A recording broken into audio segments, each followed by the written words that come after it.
Hello students, मैं आर्यन गुप्ता स्वागत करता हूं आपका इस वीडियो में, जिसमें आज हम लोग पढ़ने वाले हैं क्लास 12th फिजिक्स में गाउस के नियम के अनुप्रयोग। बहुत ही इम्पॉर्टेंट हैं आपके एग्ज़ाम के पॉइंट ऑफ व्यू से। ये जो गाउस के नियम के अनुप्रयोग हैं ये हर साल आपकी बोर्ड परीक्षा में पूछे जाते हैं, चाहे वो यूपी बोर्ड हो या बिहार बोर्ड हो, एमपी बोर्ड हो या राजस्थान बोर्ड हो। किसी भी बोर्ड में हर बार यहाँ से एक क्वेश्चन ज़रूर आता है। तो आज की वीडियो बहुत ही इम्पोर्टेंट होने वाली है, आप लोग बिल्कुल भी मिस मत कीजिएगा। इस वीडियो को पूरा देखिएगा और अगर वीडियो पसंद आए तो वीडियो को लाइक कीजिएगा, कमेंट कीजिएगा और अपने दोस्तों में शेयर भी कीजिएगा। वीडियो देखने के बाद अगर आप लोग इसका PDF चाहते हैं तो PDF आपको हमारे टेलीग्राम चैनल पर मिलेगा, वहाँ से आप जाके इसका PDF फ्री डाउनलोड कर सकते हैं। उसका कोई भी चार्ज आपको नहीं देना होगा।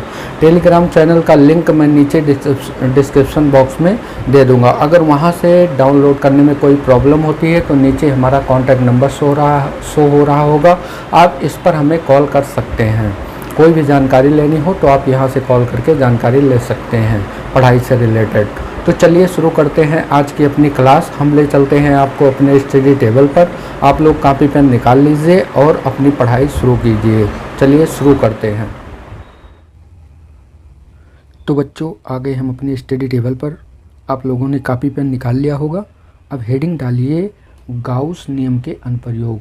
ये मेन हेडिंग होगी, गाउस नियम के अनुप्रयोग, एप्लीकेशन ऑफ गाउस लॉ। ये मेन हेडिंग डाल लीजिए आप लोग। इसके अंतर्गत हम लोग 5 डेरिवेशन पढ़ेंगे, जिसमें से पहली हेडिंग आप लोग डालेंगे अनंत लंबाई के एक समान आवेशित सीधे तार के कारण विद्युत क्षेत्र, electric field due to uniformly charged straight wire of infinite length.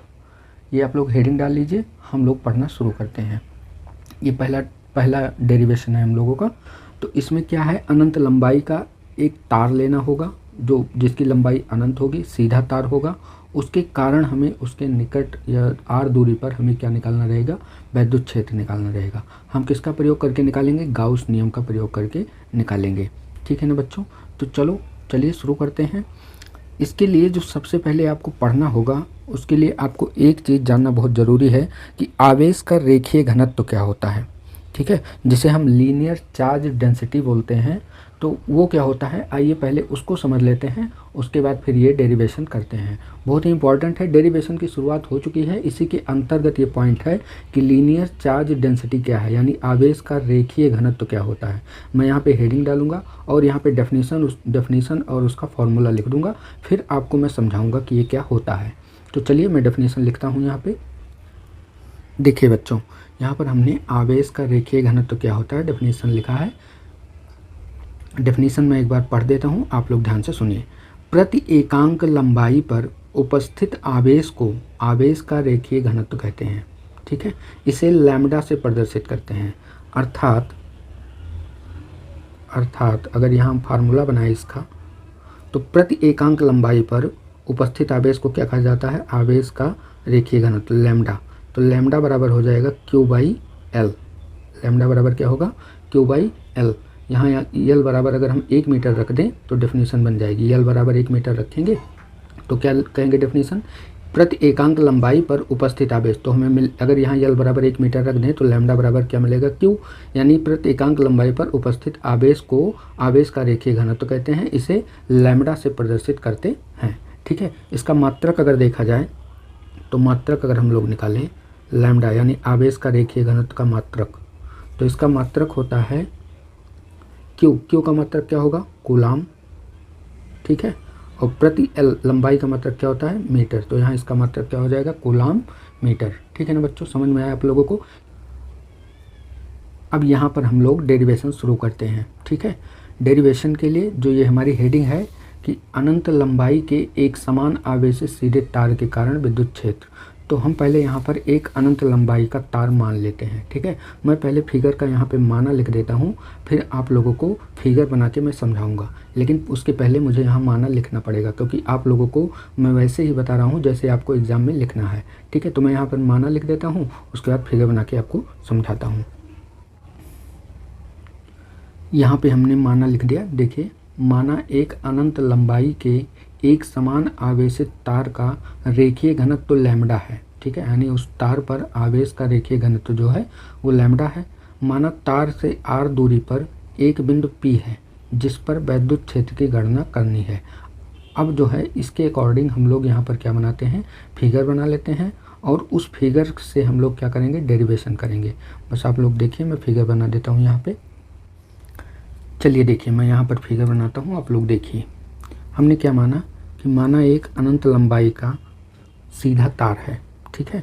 मैं यहाँ पर एक तार बना लेता हूँ जिसकी लंबाई जो है अनंत मान लेंगे। मैं फिगर आप लोगों के सामने बना रहा हूँ क्योंकि बहुत बच्चों के कमेंट्स आते थे, सर आप फिगर सामने बनाया कीजिए जिससे हम लोगों को भी आ जाए। तो मैं फिगर आप लोगों के सामने बना रहा हूँ ताकि आप लोग ध्यान से देखिए इसे। हम यहाँ पर एक तार ले लेते हैं जिसकी लंबाई हम अनंत मान लेते हैं, ठीक है। एक तार हमने ले लिया।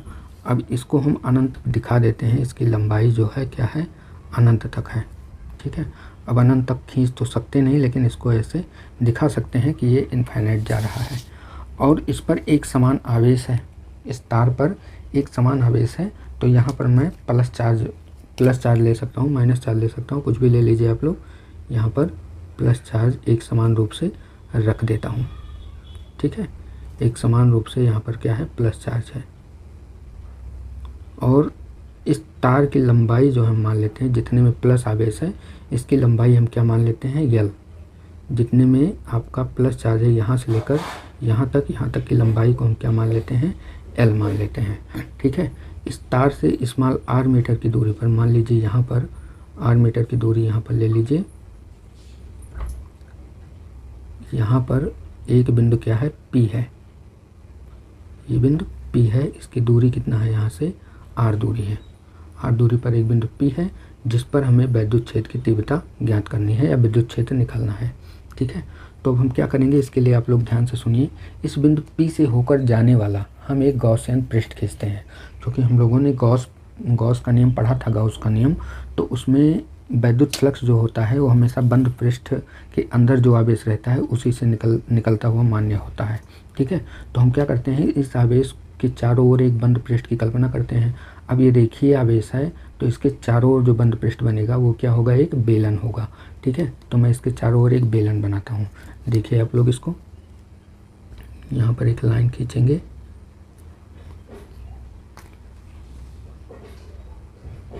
सीधी लाइन खींच लेते हैं एक, और इतनी ही दूरी पर इधर भी खींच लीजिए। यहाँ पर ये हमने खींच लिया, इसको यहाँ से मिला दीजिए, ठीक। अब बेलन आप लोग जानते हैं कि ऊपर एक समतल होता है, ये एक समतल ऊपर हो गया, एक समतल हम यहाँ पे बना लेते हैं, एक समतल हम यहाँ पे बना लेते हैं, ठीक। एक समतल यहाँ पे बना लेते हैं। अब आप चाहे तो इसको थोड़ा बड़ा कर दीजिए, इससे कोई दिक्कत नहीं है। यहाँ पे इसको हम खींच के इतना कर देते हैं और यहाँ पे प्लस चार्ज रख देते हैं इसके ऊपर, ठीक। अब जो है ये बन गया आपका फिगर। इसके अंदर बंद पृष्ठ के अंदर ये आवेश आ गया और इसकी लंबाई कितना है, L है।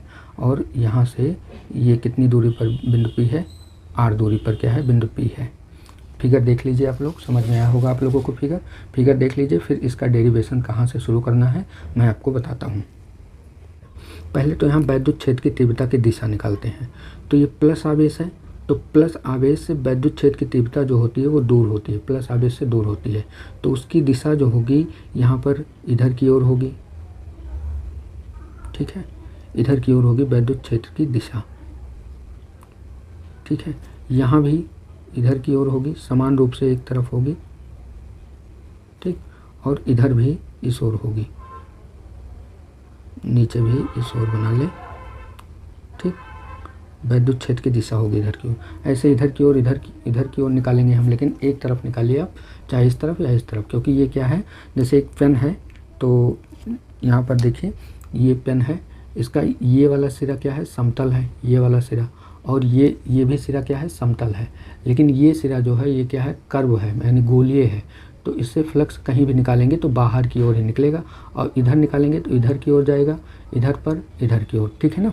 तो यहाँ पर जो वैद्युत क्षेत्र है ये आपका इधर की ओर है, लेकिन एरिया वेक्टर जो यहाँ हर एक तल का लेंगे वो क्या होगा, यहाँ पर देखिए। अब यहाँ पर इसको निकालने के लिए हम 3 जगहों से निकलेगा। एक तो इस प्लेन 1 से इसको समतल 1 बोलेंगे, और इसको क्या बोलेंगे, समतल 2 यानी प्लेन 2। और ये क्या है, कर्व सरफेस है आपका, ठीक है, वक्राकार पृष्ठ जिसे हम कहते हैं।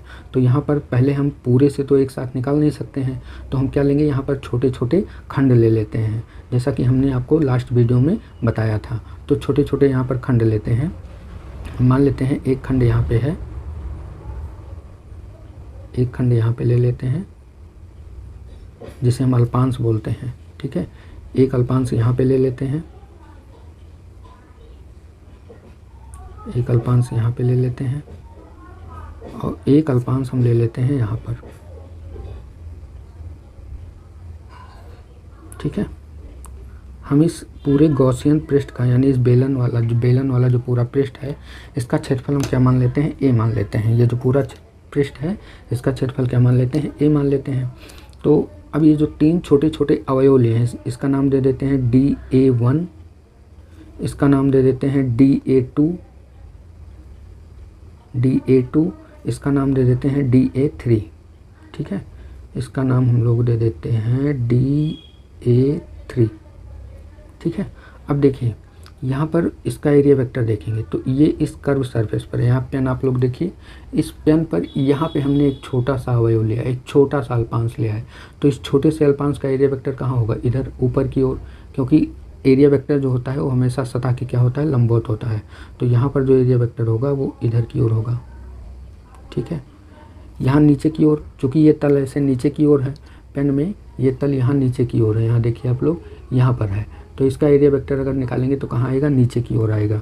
तो इसका एरिया वेक्टर नीचे की ओर आएगा। हम यहाँ पर दिखा देते हैं, इसको लिखेंगे D वेक्टर A। छोटा सा अल्पांश है तो इसको D वेक्टर A से दिखाइए आप लोग, ठीक है।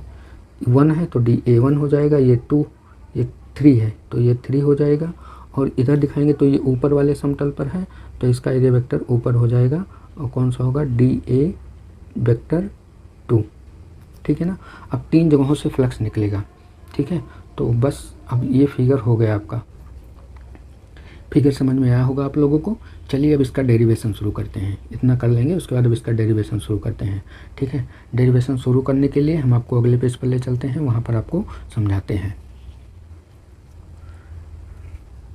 यहाँ पर लिखेंगे, अतः जो छोटे छोटे हमने अवयव लिए हैं DA1, DA2 व DA3, अतः उनको बोलेंगे अल्पांश। अतः सभी अल्पांशों,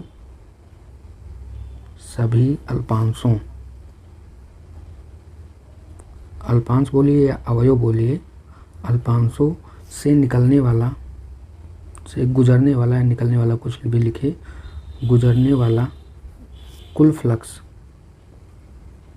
गुजरने वाला कुल फ्लक्स। पहले हम अल्पांश से निकालेंगे, उसके बाद फिर पूरे पृष्ठ से निकालेंगे, ठीक।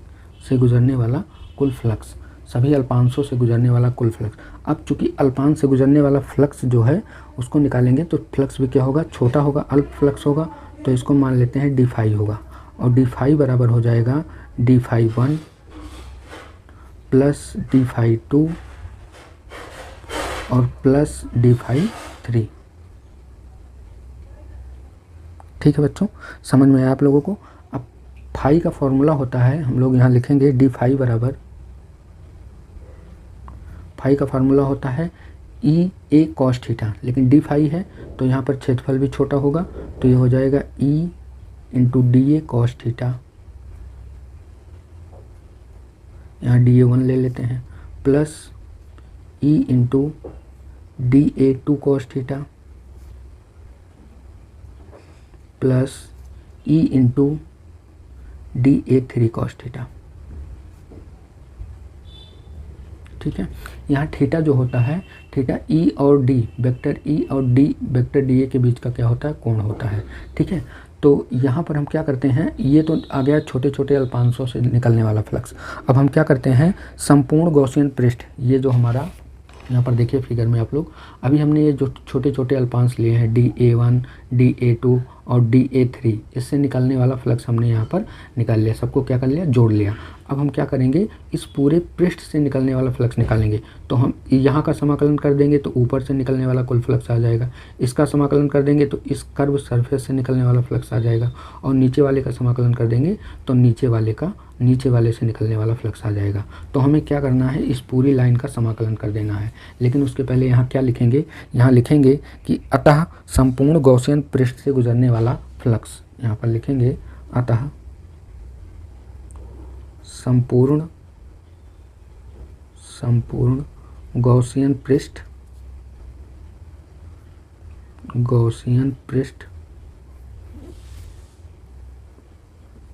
पृष्ठ से गुजरने वाला फ्लक्स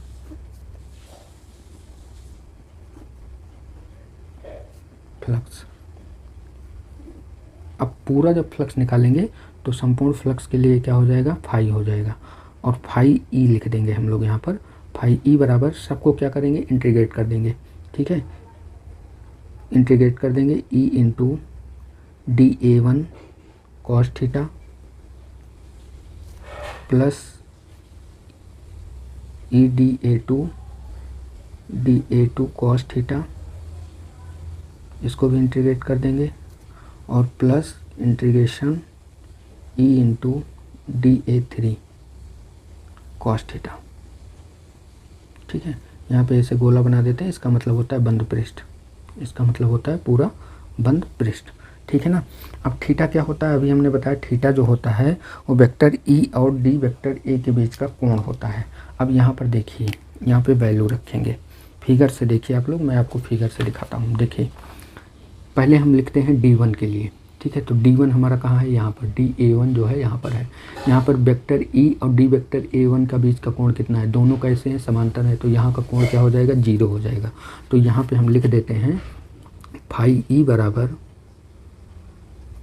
बराबर इंटीग्रेशन E इंटू DA1 और cos 0 प्लस DA2 के लिए देखते हैं। तो देखिए DA2 कहाँ है, ऊपर की ओर है, तो वेक्टर E इधर की ओर है और ये ऊपर की ओर है, ये क्या है, एक दूसरे के लंबवत है। यहाँ देखिए एक दूसरे के क्या है, लंबवत है, यानी कोण कितना है, 90 डिग्री है। तो यहाँ पर लिखेंगे इंटीग्रेशन E इंटू DA2 और cos 90 डिग्री, ठीक है। तीसरे वाले से देखते हैं, तो तीसरा वाला देखिए यहाँ नीचे है, एरिया विद्युत क्षेत्र की तीव्रता इधर की ओर है और एरिया वेक्टर इसका नीचे की ओर है, एंगल कितना बन रहा है, 90 बन रहा है। तो यहाँ DA3 भी आपका क्या हो जाएगा, इन दोनों के बीच का कोण 90 हो जाएगा, क्योंकि कोण जो लिया जाता है वो विद्युत क्षेत्र और एरिया वेक्टर के बीच का लिया जाता है। सॉरी, यहाँ पे 90 होगा, इसको हम लोग 90 लिख लेते हैं। अब हम लोग जानते हैं cos 90 क्या होता है, 0 होता है। cos 90 की वैल्यू क्या होती है, 0 होती है। तो यहाँ पे जितने भी cos 90 वाले हैं ये कैंसिल हो जाएंगे, बचेगा आपका ये cos 0 की वैल्यू क्या होती है, 1 होती है। तो यहाँ फाई ई बराबर हमें मिलेगा, integration E into DA1 cos 0, क्योंकि क्या होता है, यहाँ एक लाइन और लिख लीजिए, 1 होता है, plus integration E into DA2 cos 90 क्या होता है, 0, plus integration E DA3 cos 90 क्या होता है, 0, ठीक। अब इसका गुणा होगा, सब क्या हो जाएगा, 0 हो जाएगा, सब क्या हो जाएगा, 0 हो जाएगा। तो केवल आपका यही बचेगा, फाई ई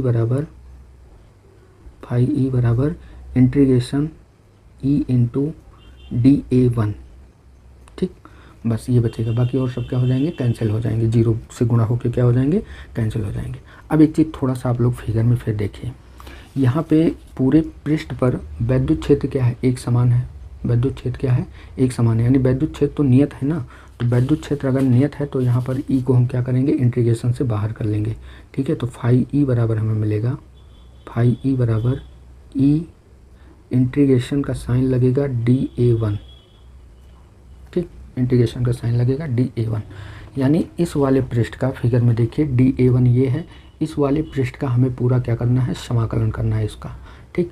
अब यहाँ पर हमने एक छोटा सा खंड लिया था, छोटा सा अल्पांश लिया था dA1। अब ये पूरा पृष्ठ वक्र पृष्ठ जो है कई छोटे छोटे अल्पांशों से मिलकर बना होगा, तो पूरा क्या है, जब इस छोटे छोटे ऐसे जोड़ेंगे तो हमें क्या मिलेगा, इस पूरे वक्र पृष्ठ का क्षेत्रफल मिलेगा। क्या मिलेगा, वक्र पृष्ठ का क्षेत्रफल। तो वक्र पृष्ठ का क्षेत्रफल जो होता है वो क्या होता है, यहाँ पर मैं लिख देता हूँ, चूँकि इंटीग्रेशन dA1, जब हम dA1 को इंटीग्रेट करेंगे तो पूरा क्या मिलेगा, पूरा पृष्ठ मिलेगा, यानी ए वक्र पृष्ठ।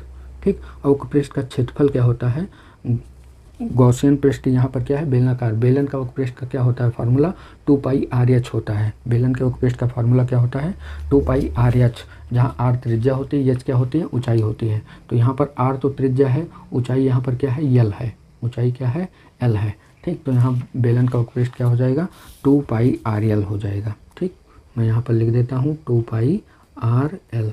अब ये वैल्यू उठा के यहाँ पे रख दीजिए आप लोग। फाई ई बराबर क्या मिलेगा, अतः फाई ई बराबर ई इंटू 2πrl, ये समाकलन हो गया। ठीक है, समाकलन का मतलब होता है कई छोटे छोटे पृष्ठों को जोड़ देना है हमें बस। ठीक, तो पूरा पृष्ठ मिल जाएगा। पूरे पृष्ठ का वक्र पृष्ठ का क्षेत्रफल क्या होता है बेलन के, 2πrl होता है। इसको हम लोग नाम देते हैं समीकरण नंबर 1। ठीक, इतना समझ में आया बच्चों आप लोगों को। अब यहाँ पर हम लगाते हैं गॉस की प्रमेय। अब यहाँ लिखेंगे, अब गॉस की प्रमेय से यहाँ पर लिख देते हैं, अब गॉस की प्रमेय से या गाउस के नियम से, गाउस के नियम से। गाउस का नियम क्या कहता है कि किसी बंद पृष्ठ से होकर गुजरने वाला कुल फ्लक्स जो होता है, फाई ई जो होता है, वो उसके अंदर उपस्थित कुल आवेश क्यू इंटरनल और कुल आवेश लिया जाता है। कुल आवेश का F1/ε0 गुना होता है। ठीक है, ये गॉस का नियम कहता है। अब यहाँ पर इसके अंदर देखिए, यहाँ पर यल लंबाई में कितना आवेश है, यहाँ पर देखिए फिगर में, यल लंबाई में इतना आवेश है। ये कुल आवेशों को हमें रखना है, तो इसको गिनती करके नहीं रखेंगे।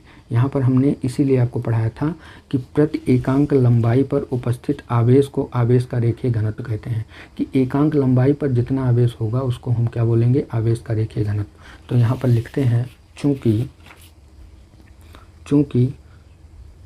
एकांक लंबाई पर आवेश कितना है, लैम्डा। ठीक है, एकांक लंबाई पर आवेश कितना होगा, लैम्डा। हमें किस पर निकालना है, यल लंबाई पर निकालना है। तो एल लंबाई पर आवेश, ठीक है, यल लंबाई पर आवेश कितना होगा, तो एकांक लंबाई पर आवेश लैम्डा है, तो यल लंबाई पर आवेश क्या हो जाएगा, लैम्डा इंटू एल हो जाएगा। समझ में आया बच्चों आप लोगों को ये कैसे, जैसे एक पेन की कीमत 5 रुपये है तो 4 पेन की कीमत क्या होगी, 5 गुणे 4 रुपये यानी 20 रुपये। ठीक है ना, तो ये क्या हो जाएगा, गुणा हो जाएगा। अब एकांक लंबाई पर जो आवेश है यही हमें यहाँ रखना है, तो फाई ई बराबर हो जाएगा हमें, अतः फाई ई बराबर मिलेगा क्यू इंटरनल, कुल आवेश कितना होगा, लैम्डा इंटू यल, तो लैम्डा इंटू यल बटे एप्सिलॉन नॉट। इसको दे देंगे हम लोग समीकरण नंबर 2। ठीक, अब आप लोग यहाँ समीकरण 1 देखिए क्या है, फाई ई बराबर E into 2πrl, phi E की वैल्यू है। और यहाँ समीकरण 2 देखिए, ये भी क्या है, फाई ई की ही वैल्यू है। तो समीकरण 1 और 2 को दोनों क्या है, फाई ई के मान है, यानी दोनों क्या है, बराबर हैं। तो समीकरण 1 व 2 से यहाँ लिखेंगे, समीकरण 1 व 2 से, समीकरण 1 व 2 से, ठीक, दोनों बराबर कर दें क्योंकि दोनों ही फ्लक्स के मान हैं। तो ये मिल जाएगा हमें ई इंटू 2πrl बराबर लैम्डा इंटू एल बटे एप्सिलॉन नॉट। ठीक है, यहाँ यल से एल क्या होगा, कैंसिल हो जाएगा। हमें ई का मान निकालना है, तो ई बराबर मिलेगा 2πr इधर भेज दें तो हमें मिलेगा lambda by 2π epsilon naught into R. ठीक है, ये फार्मूला मिल जाएगा। मेन फार्मूला यही है लेकिन हम लोग इसमें 2 पाई एप्सिलॉन नॉट है, यहाँ पे हम क्या बनाते हैं 4 पाई एप्सिलॉन नॉट बनाते हैं, चूँकि 1 ऊपर आ जाएगा तो 1/4 पाई एप्सिलॉन नॉट की जगह हम कांस्टेंट ले आएंगे। तो यहाँ क्या करते हैं 2 से ऊपर नीचे गुणा करा देते हैं, 2 से ऊपर नीचे गुणा करा देंगे। अब इसके आगे देखिए, चलिए देखिए 2 से ऊपर नीचे गुणा कराएंगे तो ये हो जाएगा ई बराबर 2 लैम्डा बटे 2 दूना कितना हो जाएगा 4 pi epsilon naught into R. अब इसको थोड़ा अलग अलग करके लिख देते हैं। तो ई बराबर हम लिख सकते हैं 1/4 पाई एप्सिलॉन नॉट और इंटू 2 लैम्डा बाई आर। ठीक है, 1/4 पाई एप्सिलॉन नॉट को हम लोग क्या लिखते हैं के, तो ये फॉर्मूला मिलेगा के इंटू 2 लैम्डा बाई आर, जहाँ के का मान क्या होता है आंकिक मान जो होता है 9 × 10⁹। ठीक है, ये हो गया वैद्युत क्षेत्र का मान न्यूटन प्रति कूलम। ठीक है बच्चों, आया समझ में आप लोगों को। ठीक है, अब देखिए यहाँ पर हम इसको कभी कभी क्या होता है वेक्टर रूप में लिखने के लिए देता है। तो अगर इस चीज़ को वेक्टर रूप में लिखा जाए तो कैसे लिखा जाएगा, तो यहाँ पे लिखते हैं वेक्टर रूप में, वेक्टर रूप में। ठीक है, वेक्टर रूप में तो ये क्या हो जाएगा परिमाण, ये है परिमाण, हमें दिशा बता देनी बस। तो वैद्युत क्षेत्र की दिशा क्या है उसको देखने के लिए आप लोगों को मैं फिगर समझाता हूँ।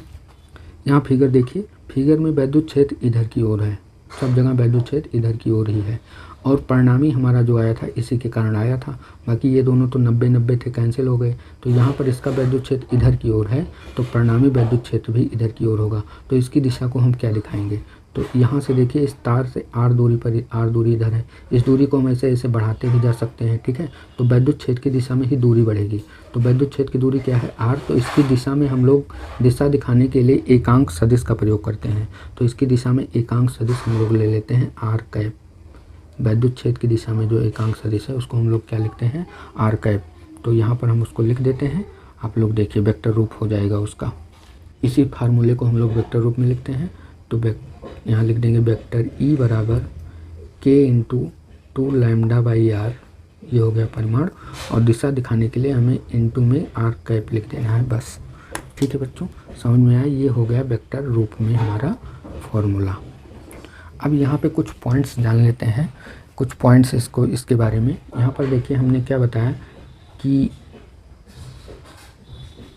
पहला पॉइंट लिखेंगे, यहाँ पर देखिए फॉर्मूला क्या है, ई बराबर के इंटू 2 लैम्डा बाई आर, ई बराबर के इंटू 2 लैम्डा बाई आर।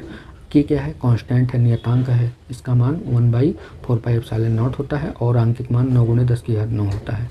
अगर हम किसी समय 2 लैम्डा को भी कांस्टेंट मान लें तो ई जो हमें मिलेगा, यहाँ ई जो होगा वो आर की क्या है व्युत्क्रमानुपाती है, ई जो है आर के व्युत्क्रमानुपाती है, यानी इन्वर्सली प्रोपोर्शनल है। ठीक है, इसका मतलब क्या होता है कि यदि हम आर का मान बढ़ाएंगे तो ई का मान क्या होगा घटेगा।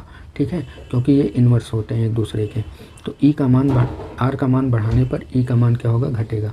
अगर हम इसके लिए एक ग्राफ बनाएं, यहाँ पर एक क्या बनाएं ग्राफ बनाएं, एक्स अक्ष पर हम आर को दिखा देते हैं और वाई अक्ष पर हम ले लेते हैं अपना वैद्युत क्षेत्र। ठीक है, ई अक्ष पर हम क्या ले लेते हैं दूरी आर, दिख रहा होगा आप लोगों को, यहाँ पर देखिए इधर की ओर हम ले लेते हैं आर दूरी, और इधर की ओर हम लोग ले लेते हैं ऊपर की ओर वैद्युत क्षेत्र। ठीक, अगर इन दोनों के बीच ग्राफ दिखाया जाए तो ग्राफ क्या होगा, क्योंकि जैसे जैसे दूरी हम बढ़ा रहे हैं वैसे वैसे विद्युत क्षेत्र क्या हो रहा है घटता हुआ आ रहा है। ठीक है, तो दूरी बढ़ाने के साथ जब विद्युत क्षेत्र घटता है तो यहाँ पर इसका ग्राफ जो होगा ऐसे खिसकता हुआ ऐसे ऐसे चला जाएगा। ठीक है ना, इसका जो ग्राफ बनेगा ये क्या है ई व्युत्क्रमानुपाती आर का ग्राफ है। ठीक है ना, समझ में आया बच्चों आप लोगों को। ठीक है, ये हो गया आज का डेरिवेशन। ठीक है, आप लोगों को समझ में आया होगा। अगर वीडियो समझ में आई है तो वीडियो को लाइक ज़रूर करें और अपने दोस्तों में शेयर भी करें। ठीक है, और कमेंट करना ना भूलें, आप लोगों को वीडियो कैसी लगी आप लोग कमेंट करके हमें बताएं, और जिससे हम आपके लिए दूसरा इसके आगे का जो गाउस नियम का अनुप्रयोग है इसको आगे दूसरा लेकर आते हैं डेरिवेशन आपके लिए। ठीक है, वीडियो पसंद आई तो वीडियो को लाइक करें, कमेंट करें, और अगर हमारे चैनल पर नए हैं तो चैनल को सब्सक्राइब करना ना भूलें। मिलते हैं कल वाली क्लास में दूसरे पॉइंट के साथ, तब तक आप लोग अपनी पढ़ाई करते रहिए, मस्त रहिए। और हाँ, एक चीज़, अगर इसका आप लोग PDF चाहते हैं तो PDF आपको हमारे टेलीग्राम चैनल पर मिल जाएगा। आप वहाँ से जाके लिंक मैं लिंक नीचे डिस्क्रिप्शन बॉक्स में दे दूँगा, आप जाके चैनल को ज्वाइन कर लीजिएगा, वहाँ से आपको PDF मिल जाएगा। ठीक है, मिलते हैं नेक्स्ट क्लास में, तब तक के लिए बाय बाय, टेक केयर, जय हिंद, जय भारत।